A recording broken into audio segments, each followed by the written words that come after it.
Friends, welcome back to my YouTube channel study lover RB. ये हमारी Vision IAS की test series चल रही है। हम कर रहे हैं हमारा टेस्ट नंबर 6313। लास्ट क्लास में हमने इसके 65 क्वेश्चंस तक कंप्लीट कर लिया था। आज की क्लास में हम आगे के क्वेश्चन सॉल्व करेंगे। तो चलिए क्लास स्टार्ट करते हैं। क्वेश्चन नंबर 66 है, पर्यावरण की दृष्टि से संधारणीय कृत्रिम बुद्धिमत्ता गठबंधन coalition for environmentally sustainable AI है। इसके संदर्भ में निम्नलिखित कथनों पर विचार कीजिए। फर्स्ट इसमें दे रखा है, इसकी स्थापना जलवायु परिवर्तन पर संयुक्त राष्ट्र फ्रेमवर्क अभिसमय कन्वेंशन के तहत किया गया था। तो फर्स्ट वाला है, इसका गलत है। इसकी स्थापना जो हुई थी वो फ्रांस है, उसने संयुक्त राष्ट्र पर्यावरण कार्यक्रम है यूएनईपी, और अंतर्राष्ट्रीय दूरसंचार संघ है आईटीयू है, इसके सहयोग से की, और भारत है इस गठबंधन का एक संस्थापक सदस्य है। सेकंड दे रखा है, भारत पर्यावरण की दृष्टि से संधारणीय कृत्रिम बुद्धिमत्ता गठबंधन है, इसका संस्थापक सदस्य है। तो ये करेक्ट है। थर्ड है, इसमें सरकारी संगठन है, इनके साथ साथ निजी प्रौद्योगिकी कंपनियां भी हितधारक है इसके रूप में शामिल हैं। तो ये भी करेक्ट है। उपरोक्त कथनों में से कौन से सही हैं? तो इसका आंसर है ऑप्शन बी, 2 और 3 करेक्ट है।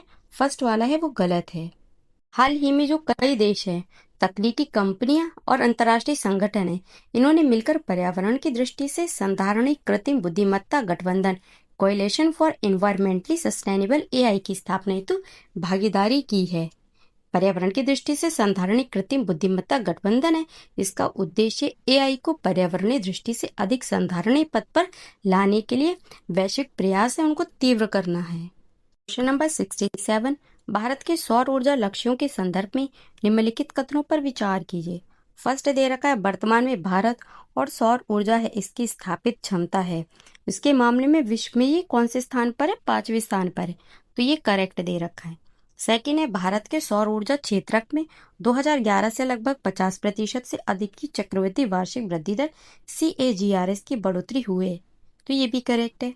थर्ड है, भारत ने जवाहरलाल नेहरू राष्ट्रीय सौर मिशन इसके तहत 2030 है, इस तक कुल 300 गीगावाट उसकी स्थापित क्षमता प्राप्त करने का लक्ष्य निर्धारित किया है। तो ये भी करेक्ट है। उपरोक्त कथनों में से कितने सही हैं? तो इसका आंसर ऑप्शन सी, सभी तीनों ही सही है। क्वेश्चन नंबर 68 है, प्राय सुर्खियों में रहने वाला जो पद है अश्मी भवन पेट्रिफिकेशन एक है, तो ये क्या है? इसका आंसर है ऑप्शन ए, कार्बनिक पदार्थ है उसको खनिजों में तब्दील किए जाने वाली जीवाश्मीकरण प्रक्रिया है। झारखंड है, इसके पाकुड़ है, इसमें राजमहल पहाड़ियों में पेट्रीफाइड वुड अश्मीभूत काष्ठ जीवाश्म में उसकी अपनी तरह की पहली खोज की गई है। बात करें अश्मी भवन पेट्रिफिकेशन के बारे में, तो यह एक परमिनरलाइजेशन प्रक्रिया है जिसमें कार्बनिक या जैविक पदार्थ पूरी तरह से खनिजों में तब्दील हो जाता है और जीवाश्म में वो पत्थर का रूप ले लेता है। क्वेश्चन नंबर 69 है, भूमध्यसागरीय कृषि के संदर्भ में निम्नलिखित कथनों पर विचार कीजिए। फर्स्ट है, अंगूर की खेती है विटिकल्चर इस क्षेत्र की एक अद्वितीय विशेषता है। तो ये करेक्ट है। सेकंड दे रखा है, आमतौर पर जो जैतून अंजीर और खट्टे फल हैं इनकी खेती की जाती है। तो ये भी करेक्ट है। थर्ड है, यह केवल भूमध्य सागर है इसके आसपास के देशों में प्रचलित है। तो ये वाला गलत है। यद्यपि इसका नाम भूमध्य सागर इसके नाम पर रखा है, लेकिन इस प्रकार की कृषि है विश्व के 5 प्रमुख प्रदेशों, कौन कौन से? कैलिफोर्निया के कुछ भाग, मध्य चिली, दक्षिण अफ्रीका का पश्चिमी केप और दक्षिण पश्चिमी ऑस्ट्रेलिया, साथ ही स्वयं जो भूमध्य सागर प्रदेश है इनमें की जाती है।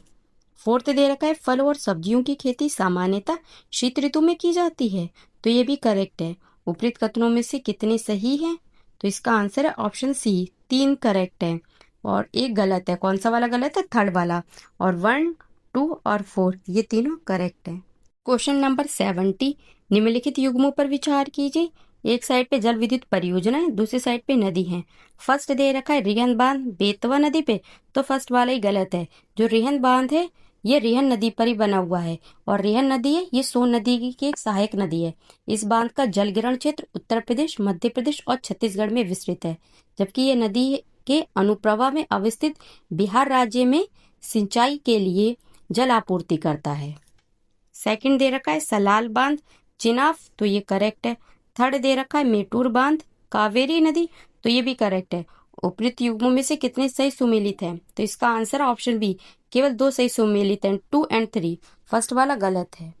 क्वेश्चन नंबर 71, विश्व के प्रमुख समुद्री मार्गों के संदर्भ में निम्नलिखित कथनों पर विचार कीजिए।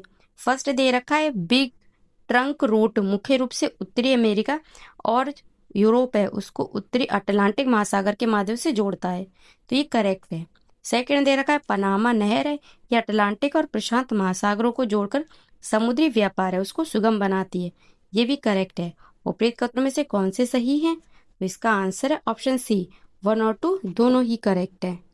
क्वेश्चन नंबर 72, भारत में अभ्रक के संदर्भ में निम्नलिखित कथनों पर विचार कीजिए। फर्स्ट दे रखा है अभ्रक कोई गौड़ खनिज है, इसके रूप में वर्गीकृत किया गया है, ये करेक्ट है।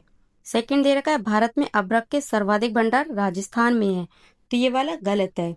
जो अभ्रक है, भारत में अभ्रक के सर्वाधिक भंडार है वो राजस्थान में नहीं बल्कि आंध्र प्रदेश में है, और यह भारत का सबसे बड़ा अभ्रक उत्पादक राज्य भी है।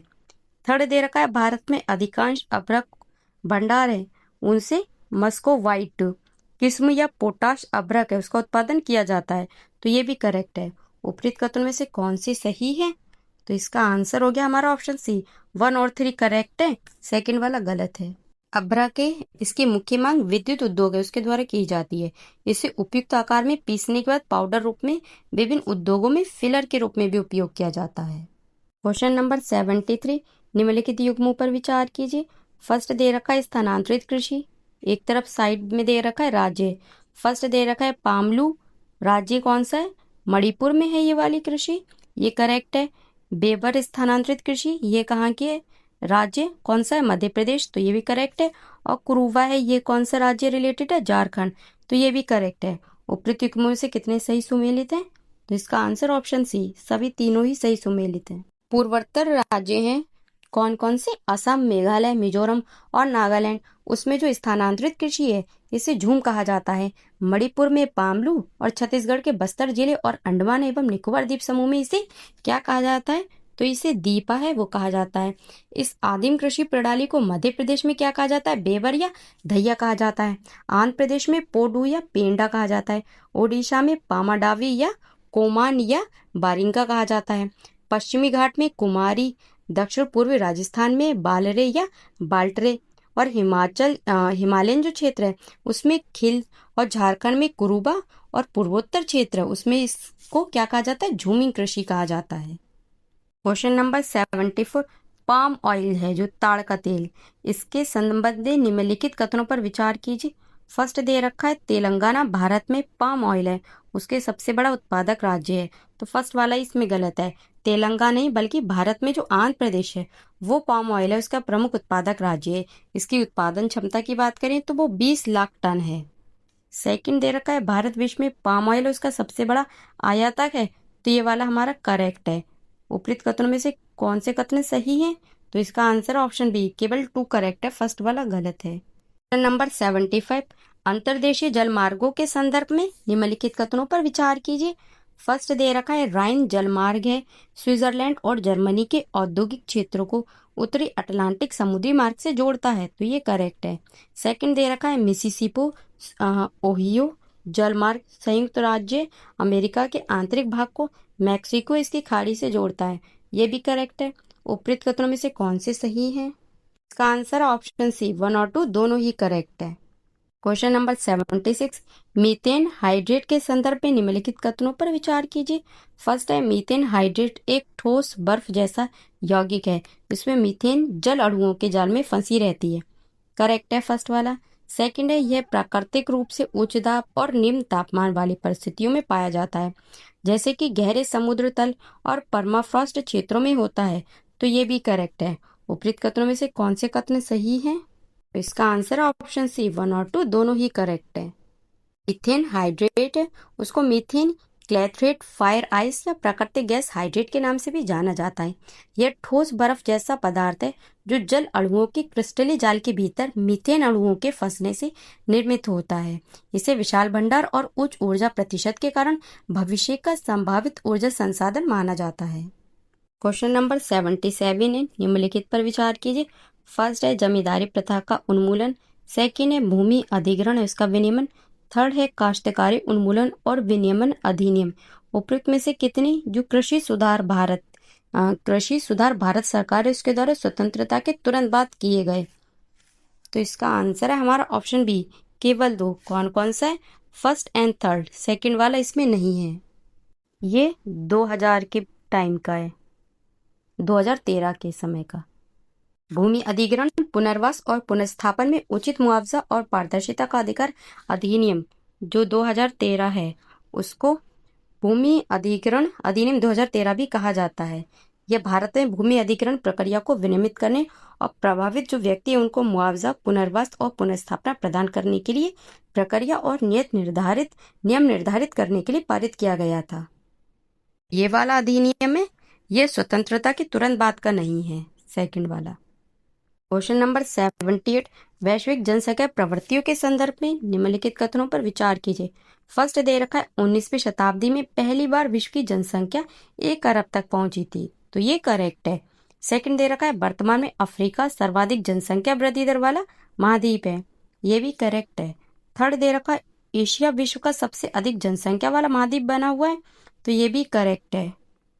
उपयुक्त में से कौन से कथन सही है? तो इसका आंसर है ऑप्शन डी, 1, 2, 3 तीनों ही करेक्ट है। वर्तमान में विश्व की जनसंख्या लगभग कितनी है? 8 अरब है। ये जनसंख्या वृद्धि कई शताब्दियों में हुई है। शुरुआती दौर में जो विश्व है इसकी जनसंख्या अत्यधिक धीमी गति से बढ़ी। पिछले कुछ 100 वर्षों में ही विश्व की जनसंख्या वो चिंताजनक दर से बढ़ी है। क्वेश्चन नंबर 79 है, अति वृद्ध समाजों सुपर एज सोसाइटी है, इसके संबंध में निम्नलिखित कथनों पर विचार कीजिए। कथन फर्स्ट दे रखा है जापान, इटली और जर्मनी जैसे देश हैं वो अति वृद्ध समाजों सुपर एज सोसाइटी के उदाहरण हैं जो कार्यबल में कमी और बढ़ती स्वास्थ्य देखभाल लागत जैसी समस्याएं उनका सामना कर रहे हैं, तो ये करेक्ट है। सेकंड दे रखा है सुपर एज सोसाइटी में 20% से अधिक जो जनसंख्या है वो 65 वर्ष या उससे अधिक आयु की होती है, जिसके कारण आर्थिक और सामाजिक चुनौती उत्पन्न होती है, तो ये भी करेक्ट है और ये इसका कारण भी बन रहा है। विपरीत कथनों में संदर्भ में निम्नलिखित में से कौन सा सही है? तो इसका आंसर ऑप्शन ए होगा। कथन ए और 2 दोनों सही हैं तथा कथन 2 है वो 1 की व्याख्या भी करता है। क्वेश्चन नंबर 80 है, निम्नलिखित कथनों पर विचार कीजिए। फर्स्ट है लौह और इस्पात उद्योग, सेकंड है लुगदी पल्प उद्योग, थर्ड है चीनी मिल उद्योग और फोर्थ है सूती वस्त्र उद्योग। उपयुक्त उद्योगों में से कितने को भार ह्रास वाले वेट लॉसिंग कच्चे माल का उपयोग करने वाले उद्योग के रूप में वर्गीकृत किया गया है? तो इसमें फर्स्ट लौह और इस्पात उद्योग, सेकंड लुगदी और थर्ड है चीनी। ये जो 3 हैं ये भार ह्रास वाले कच्चे माल का उपयोग करने वाले उद्योग के रूप में वर्गीकृत हैं, तो इसका आंसर हो गया हमारा ऑप्शन सी, केवल 3।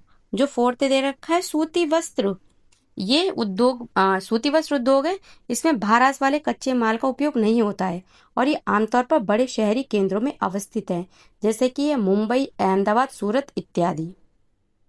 क्वेश्चन नंबर 81, अंतर्राष्ट्रीय रेल परिवहन के संदर्भ में निम्नलिखित कथनों पर विचार कीजिए।